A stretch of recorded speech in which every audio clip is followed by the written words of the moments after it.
দেশের বেশ কয়েকটি জেলার মতো তীব্র গরমের পাশাপাশি দফায় দফায় লোডশেডিং অতিষ্ঠ বরিশালবাসী। দিন ও রাতে সমান তালে লোডশেডিং হচ্ছে। শুধু শহরেই নয়, একই অবস্থা সবকটি উপজেলায়। এতে সবচেয়ে বেশি বিপাকে পড়েছে এসএসসি পরীক্ষার্থীরা। বিদ্যুৎ বিভাগ বলছে, চাহিদা অনুযায়ী সরবরাহ করা যাচ্ছে না বিদ্যুৎ, ফলে বাধ্য হয়েই দিতে হচ্ছে লোডশেডিং। বরিশাল থেকে মুজিবুর রহমান নাহিদের তথ্যচিত্রে ডেস্ক রিপোর্ট।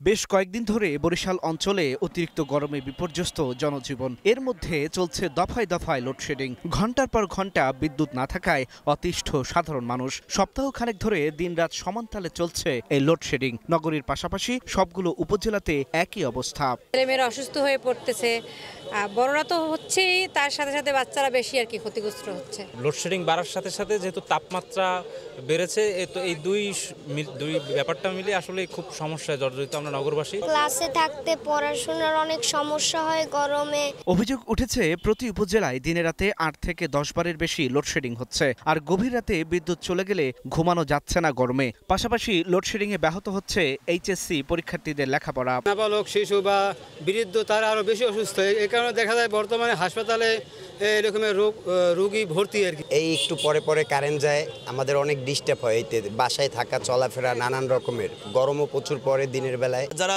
গরিব বা একবার অসহায় তারা তো বেশি সমস্যা আছে, সবাই সমস্যা আছে ভাই। এখন তাদের কাছে জোর রিকোয়েস্ট যেন বিদ্যুৎটা ঠিকমতো অন্তত থাকে। বিদ্যুৎ বিভাগ জানিয়েছে পায়রার 2টি ইউনিটের একটি বন্ধ রয়েছে, ফলে চাহিদা অনুযায়ী বিদ্যুৎ সরবরাহ করা যাচ্ছে না। আমাদের হচ্ছে ওনারা যেভাবে গ্রিড থেকে লোড দেয় সেভাবে আমরা ব্যবহার করি। আমরা যা পাই সেটুকু দিয়ে যে আমাদের লোডশেড প্রতিদিন যেটা বলে যে এখন লোডশেড আছে সেটা আমরা দ্রুত বিদ্যুৎ সমস্যার সমাধান ও সাধারণ মানুষকে ভোগান্তি থেকে রক্ষার আহ্বান বরিশালবাসীর। Global Television news desk.